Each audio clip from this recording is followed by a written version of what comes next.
Zdarec, přátelé, kamarádi, vítám vás u nového podcastu, který se bude věnovat motorkám, čtyřkolkám, nějakému cestování možná a vůbec těm věcem okolo. Dneska je tady se mnou Ivoš. Čau Ivošu. Ivoš je ředitel, syn nejvyššího, majitel MTT Brno, frajer, který se motorkám a čtyřkolkám věnuje celý život, že jo. Má toho spoustu naježděnýho, těch zkušeností má fakt mraky. A i napadanýho. Napadanýho taky. Takže se tady nebudeme bavit s nějakým amatérem, lajkem, který k tomu přišel před 2 rokama, jak slepej k houslím, jak to často bývá u podobných pořadů, jo, když se někdo v 55 zblázní, že najednou bude jezdit na motorce a chce dělat recenze. Takže si myslím, že tohle by mohlo mít trošku nějakou tu hloubku a přidanou hodnotu v tom, že tam jsou všechny ty zkušenosti i od toho mládí úplnýho. Ale zkušenosti na javě taky nejsou špatný. Zkušenosti na javě jsou vždycky dobrý. Každý pořádný borec začínal na fechtlovi, to se ví. Proto jich mám 11. 11 fechtlů?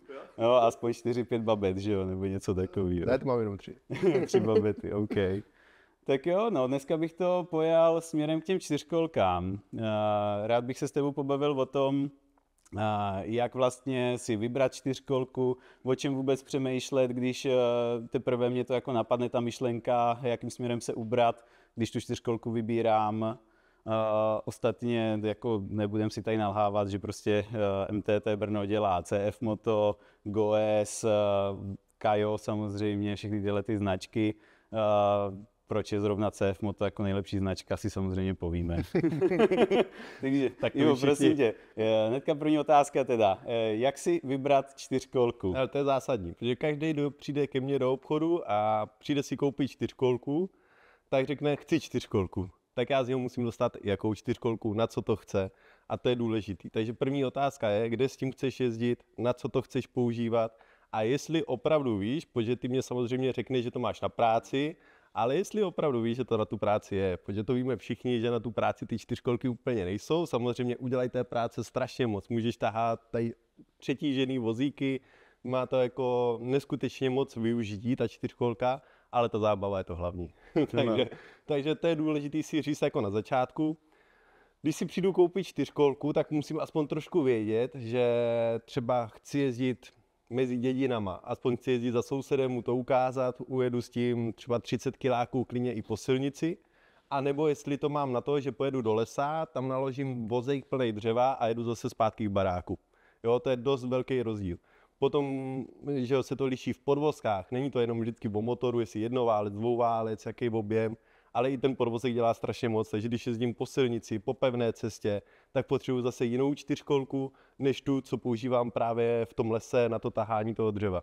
Jo, pak zase máme čtyřkolky, že jo, mám vinici, chci jezdit mezi řádkama, potřebuji něco úzkýho, abych se vyšel mezi řádky, jo, takže na to jsou zase nějaký čtyřkolky. Takže fakt je důležité vědět, na co tu čtyřkolku chci, takže nad tím bych se prvně zamyslel a s tím, když to budeš vědět, tak přijít a říct, chci tu čtyřkolku tady na tohle a já ti už doporučím jako. Jasně, ono totiž ve většině případů je to tak, že vlastně tou praktickou stránkou nějaký to vožení dřeva nebo vožení, já nevím, hroznů z vinohradu a podobně si člověk omlouvá nebo ospravedlňuje nákup té čtyřkolky před paní mámou třeba, ale ve finále stejně myslí spíš jako na to divočení. Přesně, to je přesně to, co jsem mi teďka chtěl říct, že to je to, na co říkáme, že to máme, tak je to, co doma říkáme manželce, na co to máme.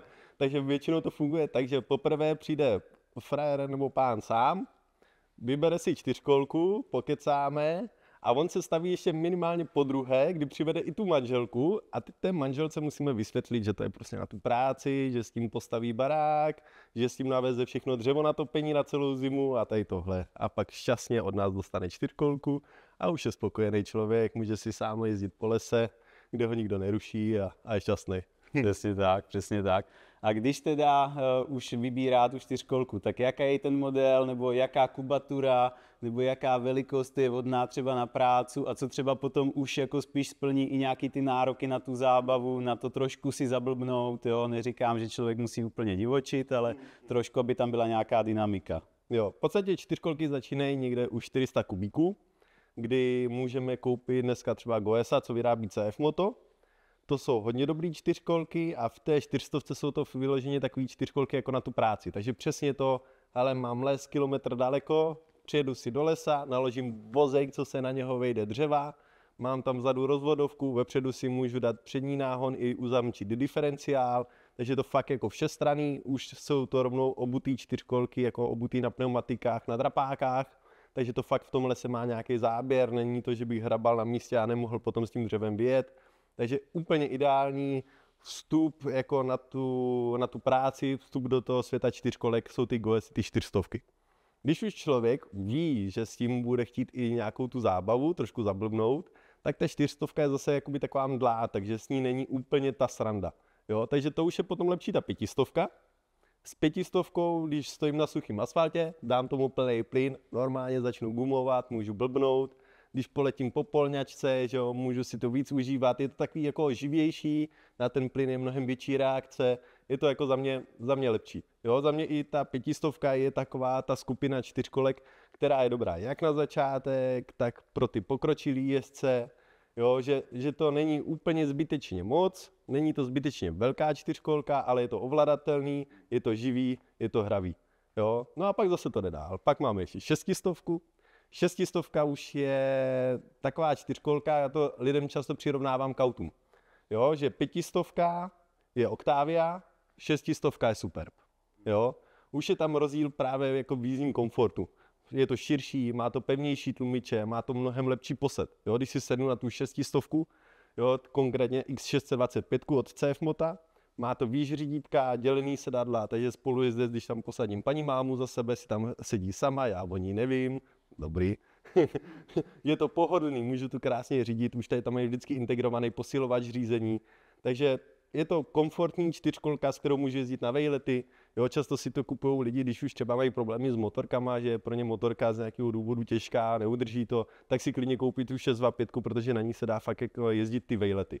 A samozřejmě furt je to silná čtyřkolka, takže když s tím přijedu do lesa, naložím dřevo, co se zase vejde na vozejk, tak si ho odvezu na topení, funguje to. Jo, ta 625 je a jako hodně pěkná, jako si myslím v designu, podařená fakt čtyřkolka. Dá se koupit ještě v různých výbavách a třeba Overland, který je úplně plně vybavený, že už potom v podstatě nepotřebuju nic jako dokupovat, jo? Mám všechno za jednu cenu. To je shodou okolností vlastně ta, co je zrovna za tebou, akorát. Máš pravdu. Pro sílu záběru jsme sundali ten kufr, protože pan kameraman se tam nechtěl vidět. Přesně. Ze své zkušenosti vím, že vlastně ta 625 jako nejsilnější jednoválec na výšce úplně v pohodě stíhá i těm dvouválcům, že jo, těm 850 litrům. Už je s tím naprosto srovnatelná. No. Ale nemá ten zvuk. No. Ale nemá ten zvuk, není tam samozřejmě ta síla. A ta dynamika je samozřejmě trošičku jiná, ale hlavně ten podvozek, že jo? Protože ty dvouválce jednak mají velký kola a hlavně mají tu vlečnou nápravu vzadu, že? Je to tak.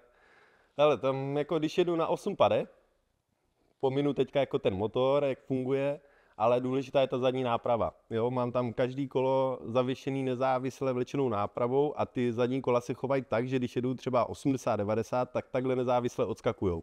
Jo, ale ta čtyřkolka díky tomu se takhle nehoupe. Takže mnohem líp drží stopu, dá se líp řídit, je to čitelnější, už s tím můžu jezdit jako nějaký ty v uvozovkách jako RZty a víc tomu dávat. No. Je to tak, je to no. Tam vlastně, kde na tom jednoválci člověk už si na té rozbité cestě musí stoupnout do stupaček, protože ho to vlastně kope do zadku, tak na tom dvouválcu, na té 850 nebo 1000 může v klidu sedět vlastně člověk pořád. To ještě furt žehlí ten podvozek za něj. No. Pak je taky i důležitý, že třeba 8 pade litry, tak už má vepředu torzní tyč. Jo, zase mě to dělá menší nahýbání té čtyřkolky, takže líp se s tím zatáčí. Je to prostě podvozkově 8 pade, je obrovský skok zase od těch 600, 500, 400, protože už se posouváme zase úplně do jiné třídy čtyřkolek. A za mě jako super, no, čtyřkolka. Ještě, aby jsme se vrátili k těm jednoválcům, tak tam je vlastně ještě důležitý se rozhodnout, jestli krátkou nebo dlouhou variantu. To je věc, kterou lidi řeší taky strašně moc.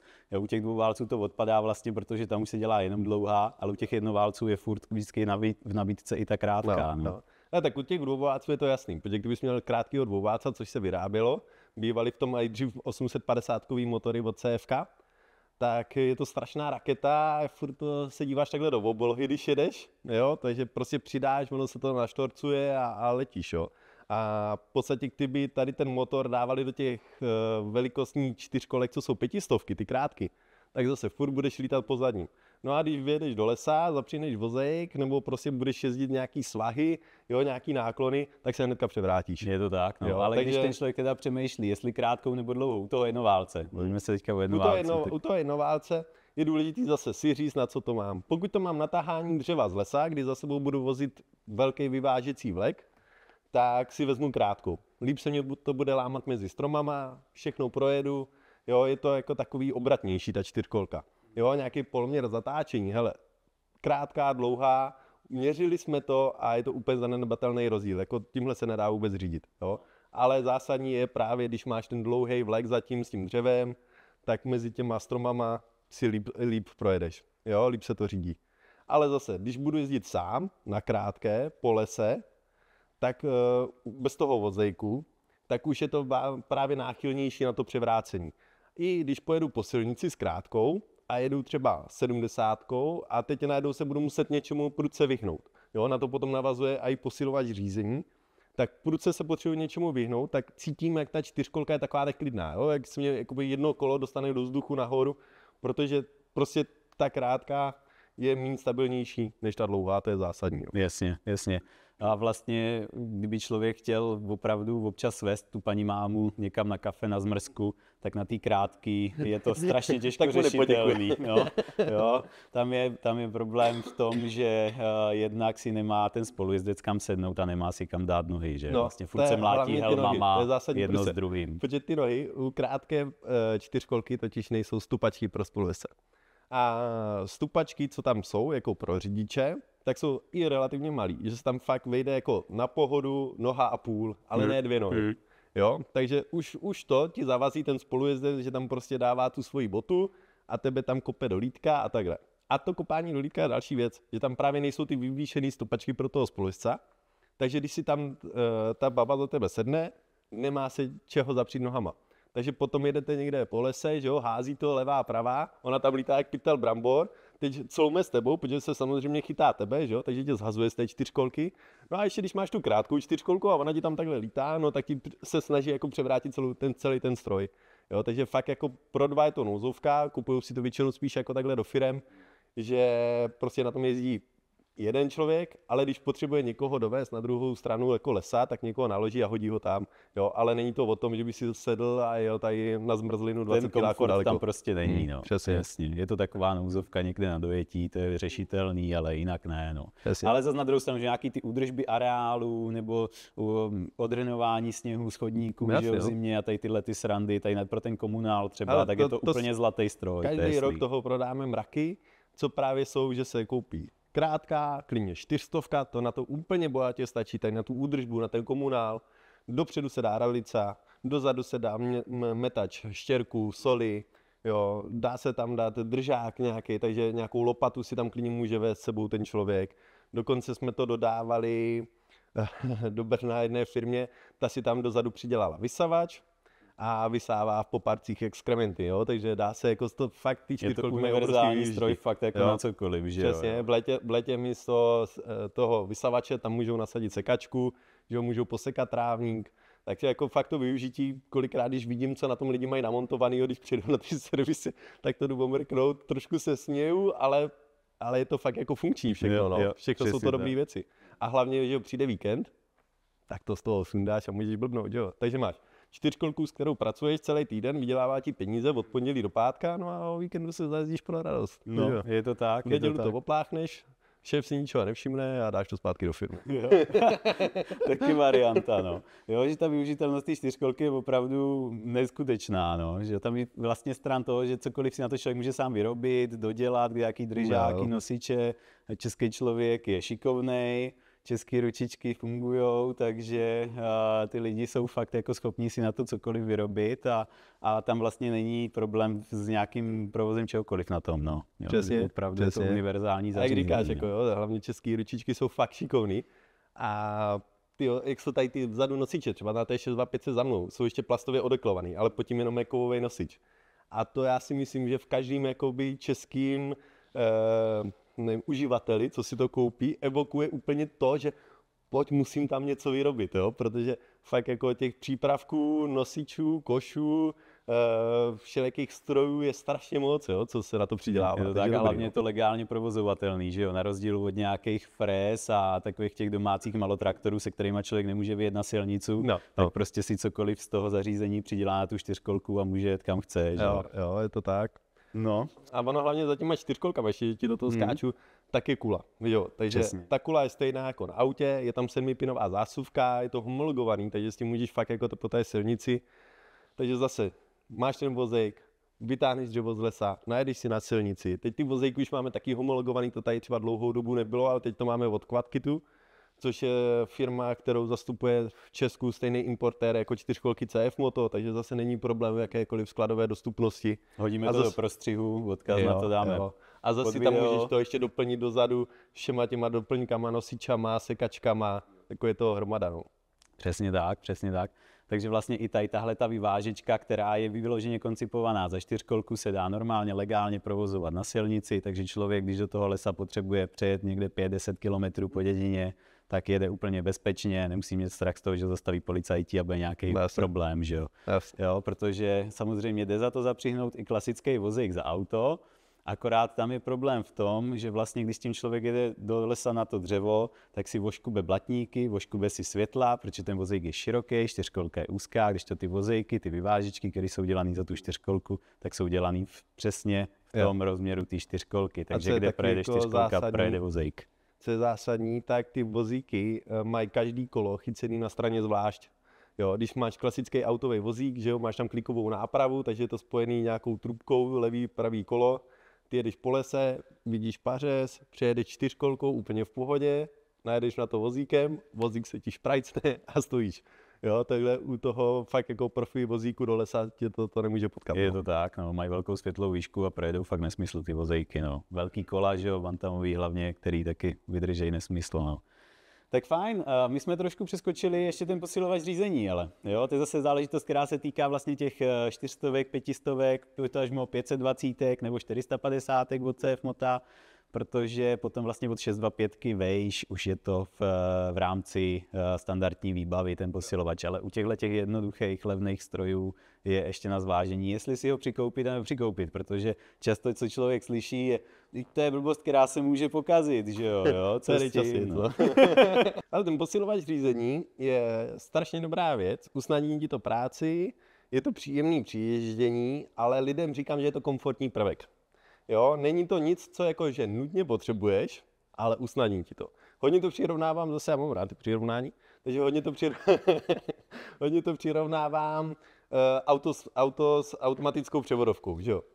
Nikdo to nechce, ale jak si jednou koupíš auto s automatem, tak už pak nechceš manuální řazení. Jo, pokud teda nelítáš po okruhu, že s pádlama. Jasně. Takže je to fakt dobrá věc. Potřebuješ to v podstatě, když máš velkou, těžkou čtyřkolku, tak se to s tím samozřejmě po tom lese mnohem líp řídí, že jo, máš velký kola, zvlášť jako v měkkým blatě, v měkké hlíně, tak s tím posilovačem takhle jedním prstem s tím otáčíš, jo. Klidně to zvládne i malý děcko, takže když potom někdo třeba nechá jezdit už tady od 13 let na těch 500, 400 děcka, tak s tím posilovačem samozřejmě jim to jde líp, jo. Jasně, no. Je to zase takový jako trošku přecitlivělý, takže úplně nedoporučuji posilovač, když si někdo koupí čtyřkolku s tím, že s tím bude jezdit tady RZty pro zábavu, polňačky a takhle, jako vyšší rychlosti, protože když jedeš třeba 60-70 a teď máš ten posilovač, vymeteš díru, tak zase už je to tak citlivý, že máš jako problém to uřídit, jo? Proto u těch nových 850 tisícové QTI G3 už máš nastavitelný ten posilovač a je progresivní, takže ty si tam můžeš vybrat ze 3 módů, min, standard a max, anebo si dáš progres. Progres je o tom, že čím jedeš rychlejc, tím méně to posilovače, tím méně ti to do toho řízení jako šahá. Jo, a ty vždycky u závodní věci potřebuješ, aby ti nic nešahalo do toho řízení, aby to měl jenom ty v rukách, jo. Takže posilovač je dobrá věc, ale tím vlastně, že elektrický není hydraulický, tak tam vlastně jde tady tohleto nastavovat, jo. Je to teda záležitost těch G3 850 litrů, že jo. Ale já třeba vnímám jako velikou výhodu toho posilovače v tom, že on vlastně ti i požere strašnou spoustu rázů, který dostaneš jinak jako do řidítek, když letíš po nějakých těch kořenech a šutrech. tak jinak, když máš čtyřkolku bez posilovače, tak to všechno musíš držet těma rukama, když to už máš ten posilovač, tak on ti to odfiltruje v podstatě. To jako určitě, no.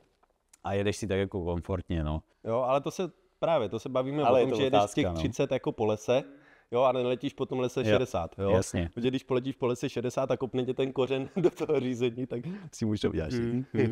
Jo, tak je to tak, no. Člověk musí jezdit hlavně hlavou, že jo. Ale je to příjemný. Pak jako za mě ten posilovač, když se někdo ptá, jestli si ho má dát, ten posilovač nebo ne, tak ten posilovač je u té čtyřkolky jako relativně malý příplatek. Takže já říkám, dejte si ho, budete rádi, že ho máte, je to příjemný, je to dobrý.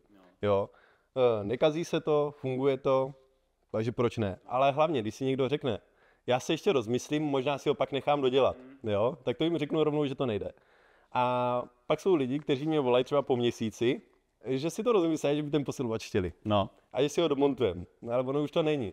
Jo, protože když si koupíš novou čtyřkolku, tak ta čtyřkolka už přijde z fabriky rovnou s tím posilovačem, což je zásadní. Takže tam je na to všechno upravený.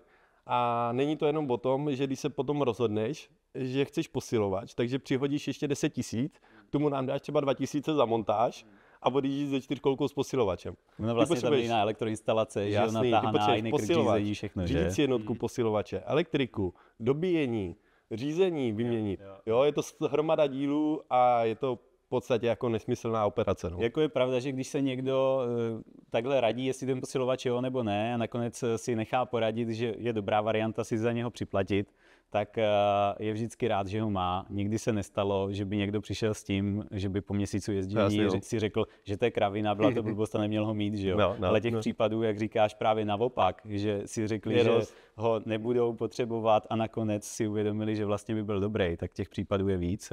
Já to vždycky přirovnávám k autům v 90kách, když si někdo do Felicie mohl přikoupit posilovač, tak to byla kravina, která se může rozbít a stojí hromadu peněz, že jo? Tak jak ty lidi tím argumentují těch čtyřkolek, ale zároveň dneska už by si auto bez posilovačů nikdo nekoupil a nikdy by mu dali 100 000 slevu, jako jo.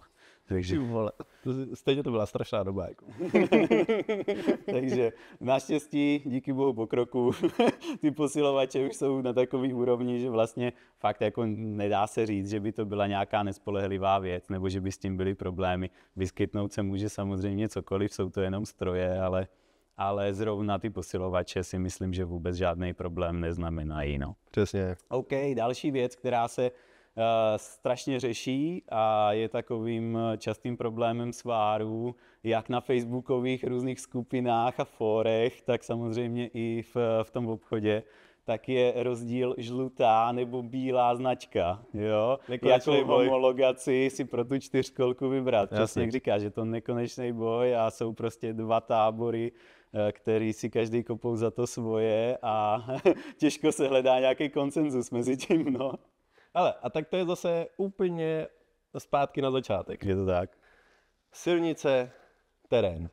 Kde budu víc jezdit? To je to hlavní, co mě říká, jakou homologaci si mám vybrat. Jo, když volím eurohomologaci, to znamená, že mám bílou SPZ, je to homologovaný jako motorka, řidičák, stačí na Bčko, na auto, což je dobrý, tak počítám s tím, že hlavně budu jezdit právě po té silnici. Jo, vejlety, turistika, takže si koupím to, co je za mnou, 625, koupím si 8 parek, koupím si klidně litra, dneska si můžu koupit, teďka teda ještě se čeká na ty eurohomologace, u litra Overlanda G3 tisícovky, což je jako mega mazec a tam dokonce fabrika už to posunula tak dál, že když se podíváš na pneumatiky, co má ten Overland tisícovka G3, tak už jsou to na husto sázený vzorek, aby právě po té silnici to fungovalo. To samé je u těch 500 a nahoru, že zase, když je eurohomologace, máš šípový pneumatiky, které jsou směrový a který, když jedeš po silnici, tak ti to tolik nevibruje. Je to řízení mnohem jako příjemnější, jo, ani to nekmitá řídítkama, je to prostě udělaný tak, aby si s ním mohl jezdit ty vejlety po těch pevných cestách. To je ta eurohomologace. Zásadní je, že na zadní nápravě, když máš eurohomologaci, tak je diferenciál. Diferenciál ti zase dělá to, že se to chová jak auto. Takže ty jedeš do zatáček, máš to odemčený ten diferenciál, každý kolo se točí svojí rychlostí, tím pádem ti to nejde smykem, nechce ti to nějak driftovat, gumovat, nepískají ti kola v zatáčce a podobně. Ono tady u toho, teďka jsem to řekl jakoby trošku s nadsázkou, protože i když máš toho traktora, tak stejně, když pojedeš po silnici, tak ti ty gumy nepískají, nejezdí to úplně jako, že bys letěl zatáčku bokem, jo? Není to úplně drifterský zařízení na okruhy, který by furt jako jezdilo bokem, jo, ale ta trakce je samozřejmě větší. Ale je to no. o tom, že ty kola, když máš rozvodovku vzadu, tak se ti točí furt stejně rychle. Takže samozřejmě při té zatáčce to vnitřní kolo ti trošku smíká, ale nepoznáš ten rozdíl. Fakt jako to bys musel jet ten vejlet, aby za ten den udělal třeba těch 80 a víc kiláků po silnici, ne po terénu, po silnici, tak pak jako poznáš ten rozdíl, že s tím traktorem je to řízení takový jako náročnější, budeš to asi trošku víc unavený. A zkoumali jsme i jednou jakoby pneumatiky, jak se ti sjíždí. Životnost. Homologace euro versus traktor. Že u traktoru se ti sjedou na silnici gumy za polovinu rychlejc než u té silnice, není to tak. No, to je taková pověra, že jo. Realita je úplně jinde. Normálně ti vydrží gumy tak průměrně 6000, 6,5, u té traktorové homologace, když jezdíš po silnici, tak 5,5. Jo, takže Ono je to dost podobný, jak když někdo tvrdí, že když se jezdí na autě prostě se zimníma gumama, že to má nějaký dědoušek prostě celoročně zimáky, takže v létě ty zimáky ubejvají, není to pravda, jo. Fakt máme z servisu vyzkoušený, že mizí úplně stejně jako ty letní. Tam vlastně u toho otevřeného diferenciálu, u té homologace L7E, Euro 5, teda jak tomu říkáme, ta bílá značka. Teďka už Euro 5+. Teď už vlastně Euro 5+, vlastně, no. Tak jediný vlastně, když si toho člověk všimne při té jízdě, když pojede vlastně trošku ostřejš, třeba nějaký menší kruháč po městě a podobně, že jo, kdy se to překlápí ze zatáčky do zatáčky, jo, tak vlastně při tom odlehčení toho vnitřního kola to může prohrábnout, prostě na chvíli člověk ztratí trakci, ale to je opravdu jako při nějaký... Ale to už jako tam nalítneš trochu ostřejš. To už člověk tam musí nalítnout trošku, přesně jo, tak. Jako když pojedeš úplně normálně, tak to taky není. Zas na druhou stranu, když si někdo vybere tu traktorovou verzi, tu T3B s tou žlutou značkou, s tím, že občas se půjde svést po silnici, tak mu to žádný problém opravdu dělat nebude, protože i když to nemá vyloženě na ty silniční ježdění, ale potřebuje to fakt na tu prácu, tak jakmile si jede z té silnice, z té zpevněné cesty na jakoukoliv polňačku, lesní cestu, tak stejně ten zadní diferenciál uzavíráš, když máš tu Euro 5, že? Vlastně, protože tam tu trakci opravdu potřebuješ a když ti to jedno kolo bude furt hrabat, tak se prostě nesvezeš. A to jako, na to se mě ptají taky lidi, říkají, no jo, ale já pojedu do práce 8 kilometrů nebo 10 kilometrů a pak jezdím po lese, tak to potřebuju tu euro homologaci. Tak ne, stačí ta traktorová. Přesně jo, tak. Těch 8, 10, 20 kilometrů nepoznáš u toho traktoru. Takže klidně můžeš jezdit do práce každý den tady tyhle kiláky a nepoznáš jako rozdíl mezi euro a traktorem. Jo, pokud se nepodíváš na pneumatiky, kde máš u traktoru prostě ty drapáky, aby ti to zabíralo v blatě a u eura máš tu silnicu. No. Přesně tak, přesně tak. Nehledě na to, že vlastně ty kola stejně, jak říkáš, mizí úplně stejně, nemá to životnost 50-60 tisíc jako auto, jo, je to spíš podobný té motorce, že jo, prostě to vydrží, jak říkáš, 5-6 tisíc kilometrů, takže to člověk nemusí tak hrotit s těma homologacema, no. Jako jsou lidi, kterým ty kiláky jako, aby někdo nebyl jako to, jo, že to si jíždí rychle, vydrží to i víc. Jasně, zase je to o stylu ježdění. Jasně. Když jsem posledně obul gumy na Buginu, tak mi vydrželi 1500 km za ní. Takže vždycky je to o tom stylu toho ježdění a toto jako těch 5-6 tisíc si bere jako takový průměr, jako co normálně vydrží, ale jako zvládají mnohem víc. Je to pravda, jo. Vlastně, když 850 a litry G2, ta předchozí generace, měly vzadu všechny samosvorný diferenciál, který simuloval samozřejmě jak tu funkci té uzávěrky, tak toho otevřeného diferenciálu u té Euro 5 verze, tak ale stejně ta realita byla taková, že on měl 100% svornost a uzavřel se během chvilky, jakmile se otočilo jedno kolo čirým o půl otáčky, že byl v podstatě furt zavřený. A taky ty lidi si s tím nedělali. Přesně trošku tak. do toho přidat a už to letělo. Přesně tak, jo. Dobrý, no. Takže tam člověk vlastně, i když si vybral takovou nebo takovou homologaci, měl furt stejný ten dife zadu, takže ta funkce byla stejná a ty kola to žralo úplně stejně, takže čertovém, no, tímhletím se řídit nedá, že jo. Tam spíš jako je výhoda potom v tom, že když máš tu traktorovou homologaci, tak na tažný můžeš vést víc. Přesně. Protože Evropská unie na nás furt kouká, že jo. A prostě to prekérka, když máš motorku, tak za motorku nemůžeš vést více jak 150, 160 kg. No, tam je. To je celkem jako opus. Zase, kde tě změří, samozřejmě. Jasně. Ale zvládá to mnohem víc a toto je jenom poděkujeme Evropské unii. No. Oni ty čtyřkolky vlastně technicky jsou v podstatě stejný, když teda pomineme ten rozdíl u těch jednoválců v těch diferenciálech a potažmo teda zadních brzdách, tak rám a všechno je vyrobený úplně stejně, jestli je to traktorová anebo motorková homologace, že jo, takže vlastně ta čtyřkolka má úplně stejný potenciál, jestli je taková nebo maková. Tak ono, hlavně proč by ten výrobce vyráběl dva stejný stroje, které by vlastně byly jiný, že jo? Přesně tak. Nehledě na to, že ještě teda, aby jsme to osvětlili, ta žlutá značka T3B homologace je kolovej traktor zapsaný v techničáku. Čili logicky samozřejmě i ty váhy na tom tažném zařízení jsou větší, kdežto ta bílá značka L7E potažmo Euro 5 nebo Euro 5,5 tak je motocykl, že jo? Je to jiná kategorie motocyklu. Takže tam samozřejmě za motorkou táhnout 8 metráků, prostě asi by to šlo, jako, no, ale legislativně je to možná nějak jako neporazitelný. No. Co jako se určitě bude líbit hodně lidem, tak je tom, že když máš traktora, tak nemusíš mít helmu. Takže jdeš na tu práci do lesa, ale bez helmy, nasadíš si brejle, aby prostě ti nevlítla muška do boka a jedeš do lesa, pracuješ tam celý den, jdeš z lesa, zastaví tě policajti, ty je pozdravíš, ukážeš jim techničák, ukážeš jim takhle velký štítek na čtyřkolce, kde je vyznačený, že je to traktor a jedeš zase. Přesně tak, jo, je to obrovská výhoda i tady v těch našich končinách vinohradnických, když prostě na podzim se berou hrozny, tak člověk, když má ten vinohrad třeba na druhém koncu dědiny než sklep, tak v klidu si jede prostě v čepici na podzim v tom září pro ty hrozny a nemusí řešit helmu a co pak s helmou někde ve vinohradu a podobně, že jo? Protože stejně s tím vlekem člověk jede rozumně, neletí žádnou kudlu, takže tam i to riziko je minimální a jak samozřejmě disclaimer, doporučujeme helmu na všecko, jo? To zase aby nás někdo nebral na slovo, jo?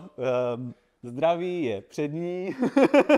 Hlavu má jenom jednu. Hlavu má člověk jenom jednu, přesně tak. V horku se přijít dá, s hlavou je to horší. Ale zase mít titanovou destičku místo lepky taky super. Jo, přesně, určitě ve všem se dá najít něco pozitivního. Takže na bezpečí je opravdu potřeba dbát. No.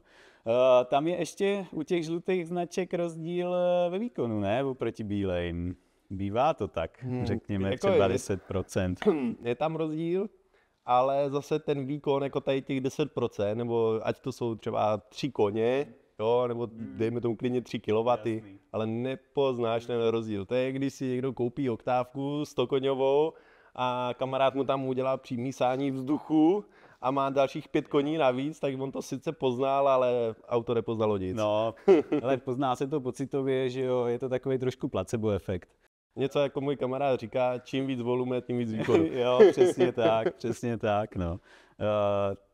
U těch čtyřkolek vlastně ten výkon papírovej není až tak důležitý, protože tím, že ta čtyřkolka má ten variátor, tak ten variátor drží ten motor furt v optimálních otáčkách, aby měl ideální výkon a kroutící moment, že jo? Přesně. A tím pádem všechny ty čtyřkolky prostě jsou zpřevodovaný tak, aby za sebou vytáhly opravdu jako tunu mokrého dřeva, jak nic, jo, z lesa. Funguje tohleto perfektně, no. Takže jako v tom výkonu zase takovej trouble není. Přesně. Na výkon se nekoukat. Stavit se, pokecat, svést se na tom, to vám řekne jako nejvíc to svezení většinou. Když ty lidi fakt o tom nevíjou nic, přijdou ke mně na prodejnu, takhle se nějak dostaneme k tomu vlastně, jakou tu čtyřkolku potřebujou. A pak nejvíc udělá to, když je na to posadím a svezte se. Jo? Ty lidi se vrátí a řeknou, ta 400, jako dal jsem plnej a jako nic moc. A svezou se na 500, ať je to blbých jako 100 kubíků rozdíl a je tam velký rozdíl. Jo? A už u toho zjistí, že fakt jako ta 500 pro tu zábavu, na kterou oni to samozřejmě nechcou, tak je mnohem lepší. Jasně, no. Obecně je to tak, že vlastně kdokoliv se nechá ne přemluvit, ale kdo si nechá doporučit cokoliv silnějšího, než pro co původně přišel, tak vždycky je nakonec spokojený, ale těch případů, kdy ty lidi nakonec si furt stáli za svým, že jako 400 opravdu stačí, ale nakonec místo té práce chcou jako spíš divočit, tak samozřejmě ti potom jsou po půl roce z toho jako nešťastní, že nakonec by pár těch koníků navíc využili. Řeknou, padej si, pane, měl jste pravdu trošku. Ale tak daj to do protiúčtu, koupí si silnější a už nebudou řešit tu 500, koupí si rovnou třeba 600 nebo 8 pade, jo, aspoň přeskočí zase nějaký ten level. my jim to vykoupíme, tu jejich starou, prodáme jim novou a oni jsou spokojení a dále jezdí. Jo, funguje to úplně jednoduše, prostě přijedeme domů, tam jim postavíme novou, odvezeme si starou, takže nic neřeší a je to no. No, je to tak. Když se zase projevila naše neschopnost udržet myšlenku a následně ji opustit. Ale ta žlutá versus bílá SPZ, teda ještě je strašná věc, která se řeší, je STKčko, jo? Takže ještě k tomu bych možná se trošku vrátil. Ale technická není vůbec problém. Jo, to spousta lidí si myslí, kde budu dělat technickou na traktor, že? Hlavně my Brňáci ze sídliště. Vole, traktorem dělat technickou, je to úplně jednoduchý. Přijedeš na technickou, v Brně to dělají ve Slatině, byl jsem tam už 1000krát, je to úplně jak s autem. A v každém kraji vlastně ta technická je, která to umí. Každým. A když tak, ten přehled těch technických je i na internetu, dovozce ho zveřejnil, takže kdykoliv se může podívat, kde má tu nejbližší technickou a může se ujistit, že to fakt jako nebude mít 200 kiláků daleko. Přijedeš na technickou, úplně to samé jak s autem, takže jim tam dáš peníze, dáš jim tam techničáky, počkáš si 3/4 hodiny a za 3/4 hodiny odjíždíš a máš zase klid. První technická, když to koupíš nový, tak vlastně ty neděláš technickou a platí ti 4 roky od novýho.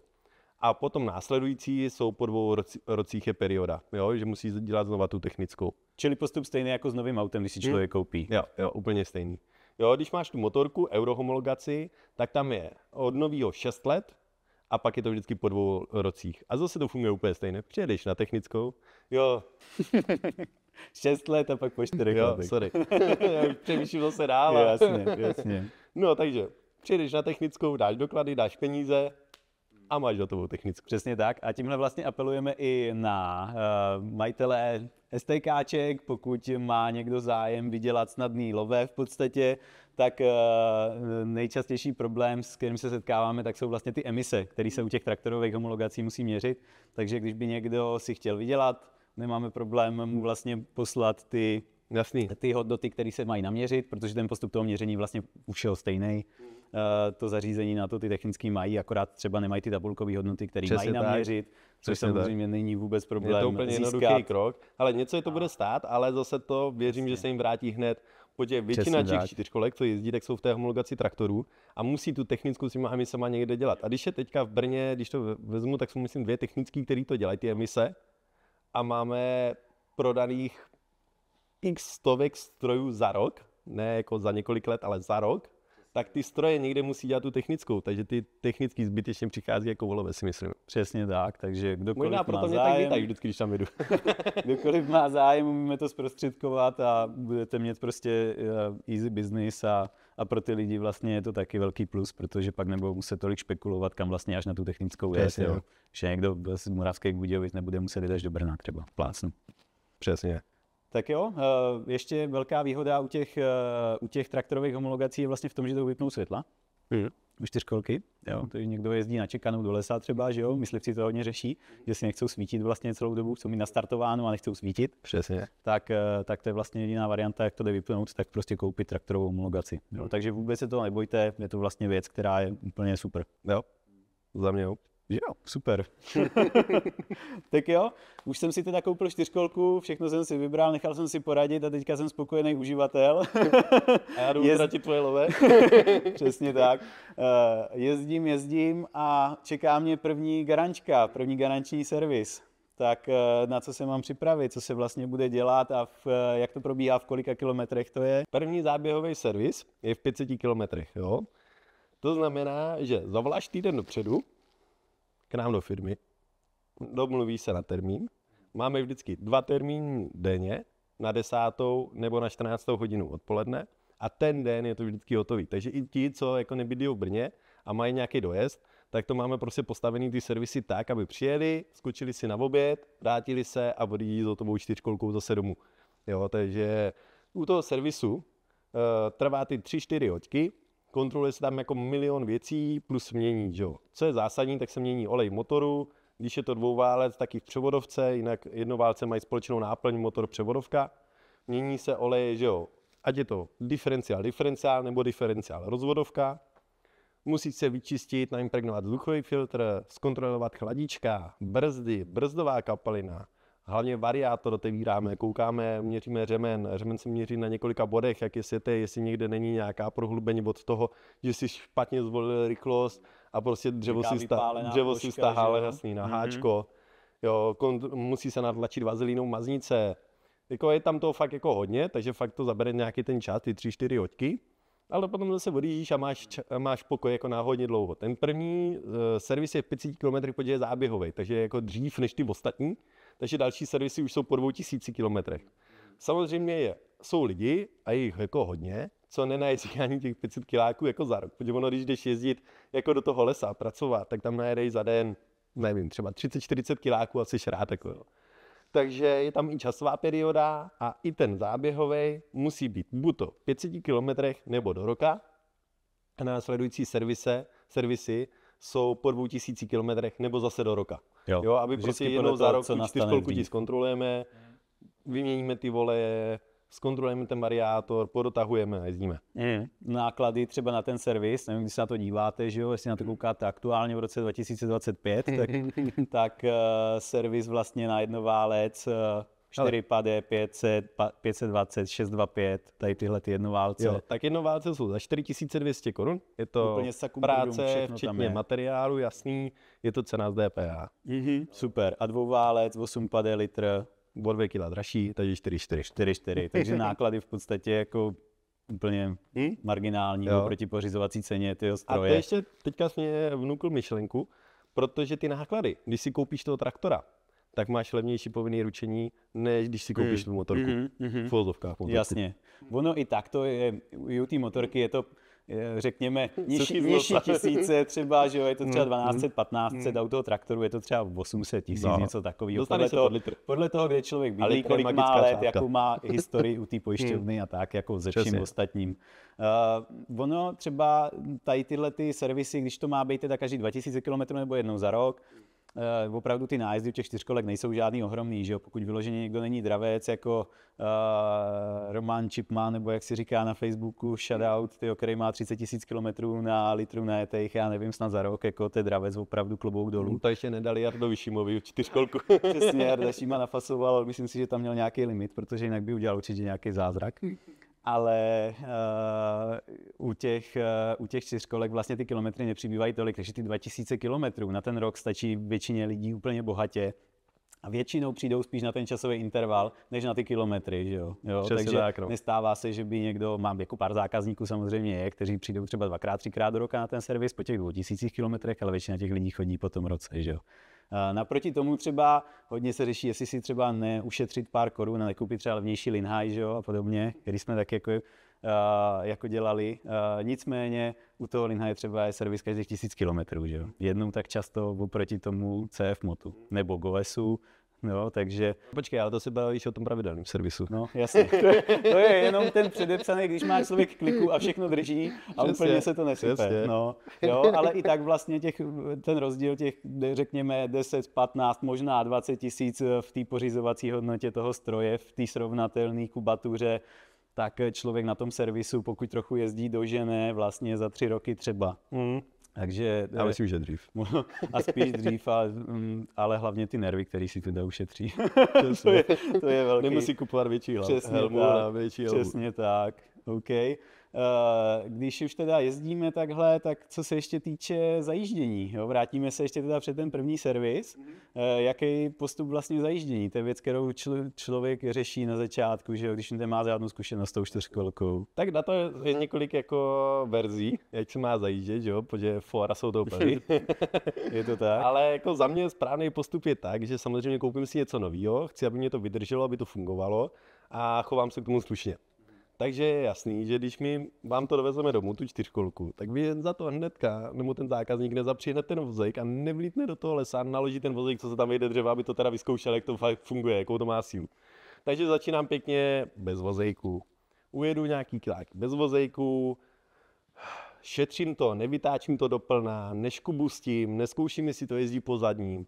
Jo, nejedu hnedka vejlet, že bych najel na státní a držel to prostě 90 km rychlostí 30 kiláků v kuse. Ať mám těch 500 km najetých za víkend, že jo. Jasný, mám příbuzný na Slovensku v Bratislavě, tak na to nesednu a nehoním to do Bratislavy a zpátky, že jo. Takže musíme u toho přemýšlet. Pěkně pozvolna, přidávám otáčky, přidávám rychlosti, ale za mě jakoby takový, jako co je nejdůležitější, tak je střídavý plyn. Jo, ta čtyřkolka prostě nemá ráda to, že na to sedneš a držíš to. Jo, takže úplně pro tu čtyřkolku přirozený je, že jezdíš po lese, kde mu prostě musíš ubírat, musíš přidávat, takže to funguje ve všech režimech, ta čtyřkolka. Ten řemen ti tam chodí nahoru dolů, omačkávají se ti kolečka stejně v převodovce.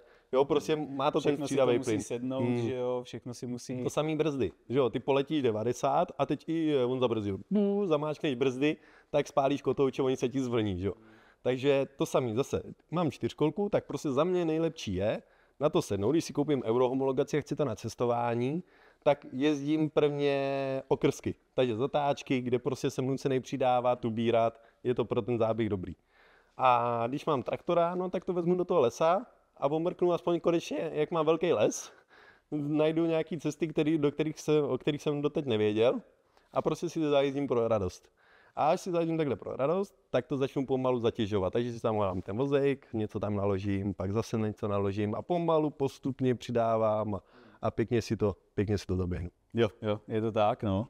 Vlastně dost podobně to řešíme vlastně i u motorek, že jo, vždycky říkám, že ideálně se to zajíždí po okreskách, nějakých silnicích 3., 4. třídy a ideálně tam, kde to člověk nezná, nemá žádný držák telefonu na řídítkách třeba a občas se potřebuje podívat, kam vlastně má odbočit. Takže vlastně jede, mezi dědinou to rozjede, v dědině zase zpomalí, pak se zastaví vyloženě, koukne do toho telefonu, kam vlastně má jet a zase se rozjede. Že se to vlastně střídá celý vlastně úplně od začátku, od toho rozjezdu. Pak vlastně takhle těch 500 km teče jak voda, člověk je z toho nadšený, z toho nového stroje, že jo. A tak takže to je vcelku rychlý. Jezdíš aj na záchod, tak přesně tak, to si člověk najde i tu půl hodinku po práci, že jo, přesně. Ještě než jde děti uspat a funguje to úplně v pohodě, no. OK, takže co bychom tam dali dál, kamaráde, co jsem si nachystal? Jo, bylo by dobrý probrat vlastně, jak je to mezi CF Motem a GOESem. Jsou to dvě separátní značky, jedna značka, protože se to tady vlastně vyrojilo v loňském roce, že jo, ty GOESy ne, že by se úplně objevily, že jo, ty tady bývaly vždycky, akorát to nemělo s tím CF Motem až tolik společného, jako to má teď, tak co nám o tom můžeš říct? Ale tak v dnešní době GOES je CF Moto, vyrábí se ve fabrice CF Moto, dokonce když se podíváš na ty GOESy, na ty čtyřkolky, všude mají samozřejmě brand GOES, dneska jsou modely Terox, ale když se podíváš třeba nad motor nebo nad tu skříň toho variátoru, tak je tam Power by CF Moto. Jo, protože se to vyrábí v CF Motu, to dřív nebývalo, dřív byly jenom některé modely GOESu vyráběný v CF Motu, ale jinak to byl francouzský brand, který vlastně si nechával vyrábět ve všech možných fabrikách různý stroje a ty pod svojí značkou GOES prodával. Jo? Čili borec vlastně, co se mu líbilo, to si různě po světě nechal vyrábět a pak to prodával pod svou značkou. Že jo? No, jenže ne všechny ty stroje byly dokonalý, takže to házelo, že jo, špatný jméno na ty. Takže loni došlo k nějaké změně a GOES spadl pod CF Moto, nebo respektive CF Moto koupilo ten brand GOES. A jedou na tom teďka tady ty čtyřkolky. Jsou to v podstatě dneska, jako konkrétně dneska, to jsou výběhové modely CF Moto, ale v plánu jsou určitě, že už to budou mít svoje vlastní nový modely čtyřkolek, které budou na práci i na zábavu, ale budou to ta levnější třída čtyřkolek. Jo? Když do toho hnedka nechceš nasypat prostě 200 000, tak si koupíš toho GOESa, protože máš jistotu, že to je vyráběný v CF Motu, takže to bude fungovat, bude to dobrý. Máš na to nějakou prodlouženou záruku určitě, takže neuděláš s tím chybu. Kvalitativně je to na úrovni CF Mota, akorát to třeba bude nějaká starší technologie, že jo, nebo to bude prostě trošku low-costový model, že jo, aby se to přiblížilo těm širším masám, než člověk třeba dozraje do toho prémiového brandu, do té prémiové čtyřkolky. Pro ty lidi, co jako přijdou a fakt neví, co chcou a různě v tom tápají a toto a neví oni, jestli to na tu práci nebo na tu silnici, tak ten GOES je takový úplně jako ideální začátek, že si to koupíš a nestojí ti to moc peněz, zajezdíš si a zjistíš, co vlastně od toho vůbec chceš. A bavíme se vlastně o modelech 24 a vejš, jo? Kdo máte nějakýho GOESa z roku 2015 třeba, tak je to samozřejmě úplně jiná písnička, jo? To si mluvíme teďka o těch nových, jo? Loňský model maximálně. Je to v podstatě stejná analogie jako třeba u Renaultu a Dacia, že jo? To je úplně přesně. Renault prostě má ty prémiovější výrobky a ta dáče je kvalitativně úplně stejná, jenom je to prostě o trošku někde řízlý Já si myslím, na nějaký technologii, třeba plastech a podobně. No. Já si myslím, že i tím nám CF Moto chtělo dát jakoby najevo, že ty CF Moto Gladiator 4 se dostaly už do té prémiové skupiny, že to není, jak to bývalo na začátku, že to bylo prostě ne to nejlevnější, ale prostě ten start. Jo, dneska už CF Moto 4 jsou na takové úrovni, že dokážou polknout fakt jakoby ty renovované značky a toto chce, aby jako CF Moto podle mě chce, aby jsme to věděli. Jo, takže CF Moto jsou prémiovka a Ghost dneska je ten vstup do toho světa čtyřkolek. Hlavně ty CF Moto na tom československém trhu našem jsou fakt jako nejprodávanější čtyřkolky, že jo? Já nemám v hlavě přesně tu statistiku, ale vím, že se vždycky říká, že to je zhruba nějakých 60 až 70%, tak všech prodaných čtyřkolek je značky CF Moto, jak všichni ostatní výrobci dohromady prostě nedají takovýhle čísla, no. Takže na tom opravdu něco je. Ještě vlastně jsme se trošku mohli pověnovat i třeba té jízdě na té čtyřkolce stran řazení, jo, aby to mělo vlastně pozitivní vliv na životnost řemenu v tom variátoru a podobně, v jakých situacích řadit co a jak, protože člověk, který nemá zkušenost třeba s offroadovým autem, kde by měl redukci, je to prostě obyčejný, jak říkáme, mudla prostě z ulice, že jo, nepolíbený tím terénem a začíná s tím, tak jak vlastně si s tímhletím poradit? Jak nad tím přemýšlet vůbec? Musíš nad tím přemýšlet, to je to hlavní, jo, to přemýšlet. To je jako zásadní pro to. Takže na čtyřkolce máš 2 rychlosti dopředu. Vidíš to možná i doma u sekačky, že máš želva zajíc. U čtyřkolky je to low a high. Když jedeš na high, na háčko, tak jedeš po silnici, po polňačce, pálíš to, prostě jedeš normální vejlet. Když vyjdeš do lesa, naložíš ten vozejk plný dřeva a potřebuješ ho z toho lesa dostat ven, tak tam je kvalt, který se jmenuje L. L jako les. To je za mě jako nejlepší přirovnání. Jo? Je to low teda samozřejmě, ale v Česku se to hodí jako les. Takže ty si naložíš ten vozejk plný dřeva, na L-ko ho vytáhneš z toho lesa pomalu pěkně ven, že jo, aby tě nikde nepřevážil, nezhodil. A jak vyjedeš na tu cestu, na tu silnicu, abys dojel k té chalupě nebo k baráku, tak si přeřadíš na to háčko a tam už mastíš nahát. Jo, ale fakt u toho musíš přemýšlet, protože když ty naložíš ten vozejk plný dřeva a teď tam prostě necháš to háčko a dáš tomu ten plný plyn, aby se to rozjelo, tak slyšíš, jak se ti z variátorové skříně ozve. To ti zaskřípe prostě ten řemen, ono to trošku aj zasmrdí, no a v tom řemenu se ti udělá taková prohlubeň a to poznáš potom, když už seš prázdný a chceš se rozjet, že to najednou skáče jak lokan. Začne to cukat hrozně, že jo. Takže to je prostě propálený řemen. No. A někteří jsou tak brutální, že dokážou ten řemen jako aj úplně rozstavit a roztrhat. Tak, takže ti skončí. Obecně životnost toho řemenu je třeba 8, 10, 12 tisíc kilometrů úplně v pohodě, že jo, když se k tomu chová člověk normálně, ale taky jsou případy, kdy to lidi dovezli rozsekaný na Maděru po 300 kilometrech. Přesně tak. No. Takže je to jenom o tom rozumu mezi ušima, aby člověk se nad tím trošku zamyslel, že jo, je to dost podobný, jako by se člověk chtěl rozjíždět s autem pořád na trojku, no tak po rovině a z kopce to problém než takový nebude, když to člověk nebude dělat furt. Ale samozřejmě do kopce už to problém bude, jo. No tak samozřejmě úplně stejně je to háčko, Lko, prostě fakt je potřeba tím přemýšlet. Jo. L jako les. L jako les, přesně. Takže goesa do lesa. Jedině do lesa. OK. Když teda vlastně ta čtyřkolka je dělaná tady na to střídání té zátěže a střídání otáček a ne na ten konstantní plný plyn prostě po té rychlostní silnici, nedej bože dálnici, kde tě tlačí ty kamiony, ty musíš držet těch 90, jo, je ti to samozřejmě nepříjemný a úplně strašně nepříjemný je to té čtyřkolce, že jo, to vůbec nemá ráda. A dá se vůbec na té čtyřkolce cestovat? Dá se cestovat, jasně. Máme spoustu zákazníků, co s ním jezdí na dovolený, do Chorvatska a podobně, jako jo. Ale asi bych se na to cestování nekoupil tu 400 nebo 500. Jasně, tam už to chci koukat na ten obválec, že jo, ta 8,5 litr a v té třetí generaci vlastně aktuální úplně perfektní. A tak tam je to úplně, na to už připravený. Jo, ten variátor funguje úplně jinak, je tam mnohem delší životnost. Zesílený řemen, že jo, přesně nepletu. Ale to je jako, když jsem se poprvé svezl na 1000 na té G3, tak jsem fakt nechápal, jak se dá udělat tak obrovský pokrok. Fakt je to jako jiná čtyřkolka, ale o tom bychom mohli mít jako další celý podcast jenom o tom litrovi, protože z toho jsem fakt jako byl tak... A tak to asi uděláme. No, ale to je jako mazec. No a pak jsem se svezl ještě na prémiovce, že jo? Nejdřív jsem se svezl na klasické 1000, byl jsem z toho úplně vybombený.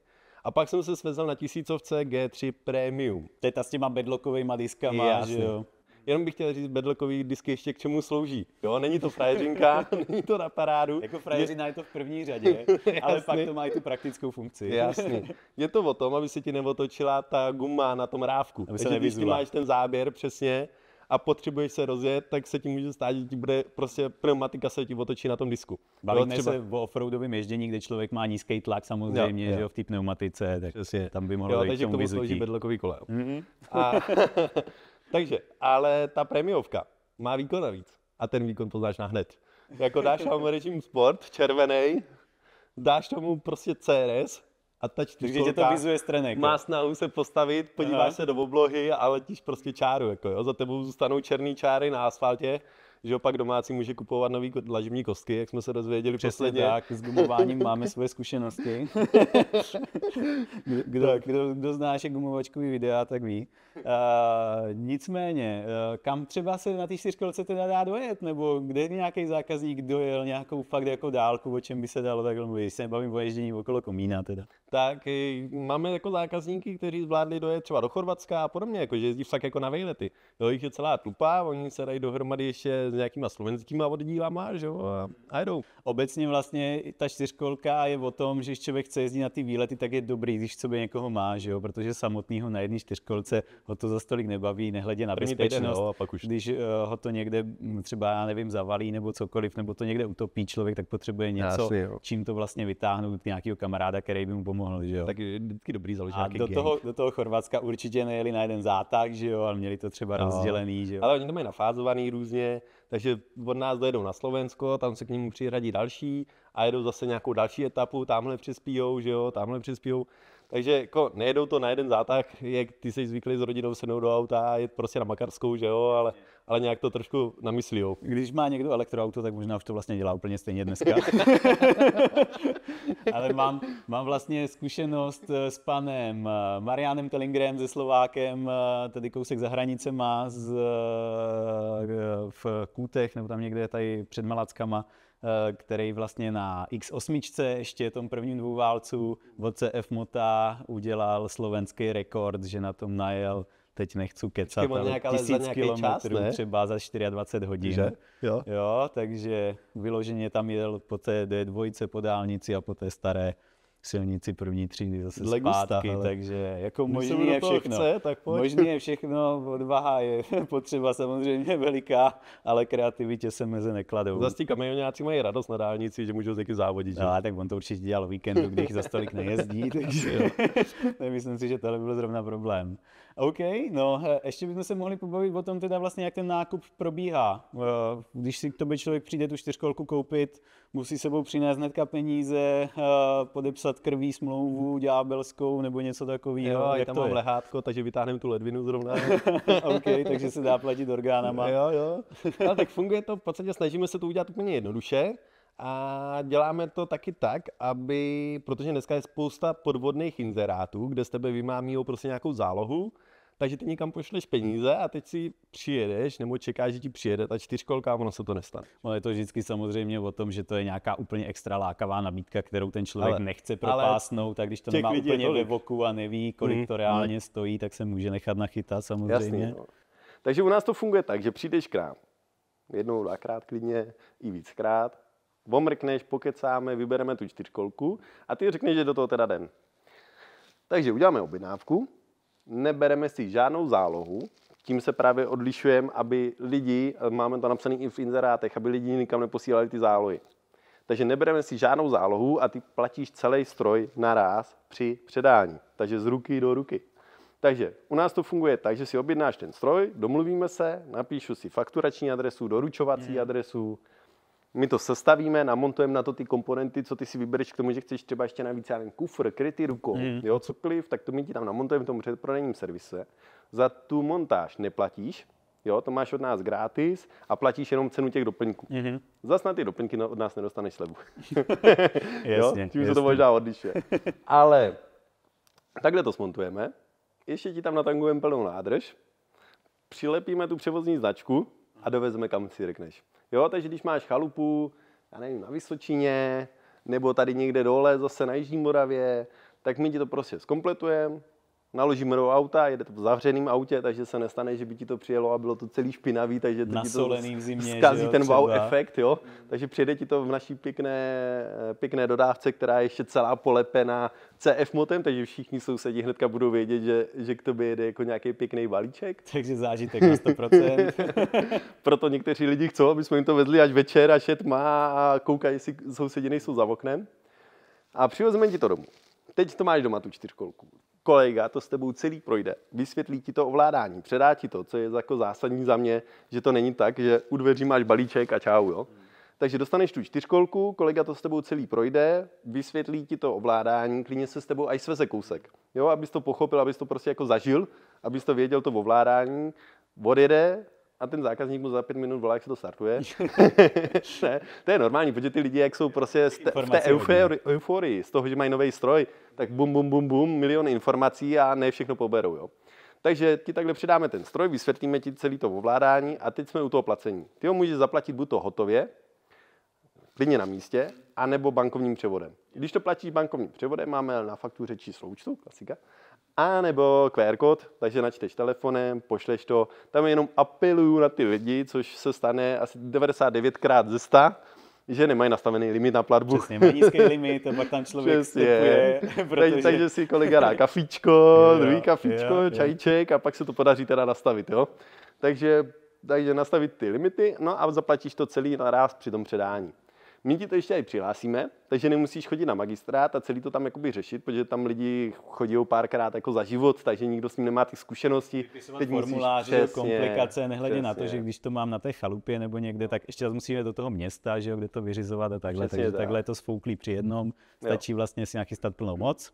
Jo, plnou moc já ti pošlu při tom objednání, nebo ti dám jako v originále, jako formulář, ty si ho vyplníš, skočíš na poštu, na obecní úřad, tam ti ověří za 50 Kč podpis a to dáš kolegovi, jak ti doveze tu 4kolku. S plnou mocí my ti to potom přihlásíme, řádově do 14 dní od té 4kolky, od toho předání a když jsi z Brna, tak se to proto stavíš, když to chceš poslat na tu chalupu, tak my to dáme kurýrovi a ten kurýr ti to doručí. Českou poštou to neposíláme radši. Jasně. OK, takže tohle je vlastně úplně bez problémů a ten člověk to má zařízený fakt od A do Z za jedny stejný peníze, bez nějakého navýšení, bez nějakých příplatků. Toto je spíš od nás jako takový to, aby ty si to užil. Jo, aby když si koupíš prostě novou věc, kolikrát do života se ti stane, že si koupíš jako nový auto, motorku, 4kolku, tak aby z toho měl jako tu euforii, ten největší zážitek. Jo, takže se snažíme to ušetřit. Života třeba kolikrát, že jo, tak ať opravdu si to užije. To je super, no a když náhodou, nedej bože, by se mělo něco stát, pak přijde do nějaká fatální trouble, přijde nějaký fatální trouble. Ta 4kolka třeba už mi nejde nastartovat nebo něco, prostě překulím se s tím, rozbiju to opravdu hodně. Nemám to, jak dostat potom na ten servis, tak je třeba tak možnost toto máme, samozřejmě zvednout. Dopravu máme taky, takže úplně stejně, jak ti to dovezem, tak si proto můžeme jak přijet. Takže tam přijede zase kolega, když je to nepojízdný, natáhne to do auta, když je to pojízdný, tak se tam najede. Takže je to jenom o domluvě. Jasný, zavoláš, domluvíme se na termíny kdy. Někdy se to dá spojit, protože my těch 4kolek rozvážíme jako hodně, takže se to dá spojit i s tím, že to někomu zrovna vezem, takže neplatíš třeba ani tu dopravu. A když se k nám lidi chovají hezky, tak se chováme hezky k ním. Přesně tak. Jak se do lesa volá, tak se do lesa ozývá. Přesně tak. Tak jo, tak to je asi za mě všechno pro tentokrát. Uvidíme, co si vymyslíme pro příště. Děkujeme moc za pozornost. Kdo to dokoukal až sem, tak budeme rádi, když nám zanecháte nějaký feedback, nějakou zpětnou vazbu, jestli se vám to líbilo, nelíbilo, co třeba jsme dělali blbě, nebo o čem byste se třeba chtěli pobavit příště, protože těch témat je samozřejmě spousta. My jsme otevření všemu, můžeme se bavit nejenom tady o těch strojích, ale samozřejmě o nějakých historkách starých zbrojnošů, prostě zážitků ze strazů a podobně, takových těch divočin z mládí, to asi můžeme taky klidně probrat někdy příště. Nevím, takže je to zařaditelný. Tak uvidíme, no, zkusíme to v nějaký snesitelné formě. Takže děkujeme ještě jednou za pozornost, mějte se krásně a zase příště. Čau. Čau.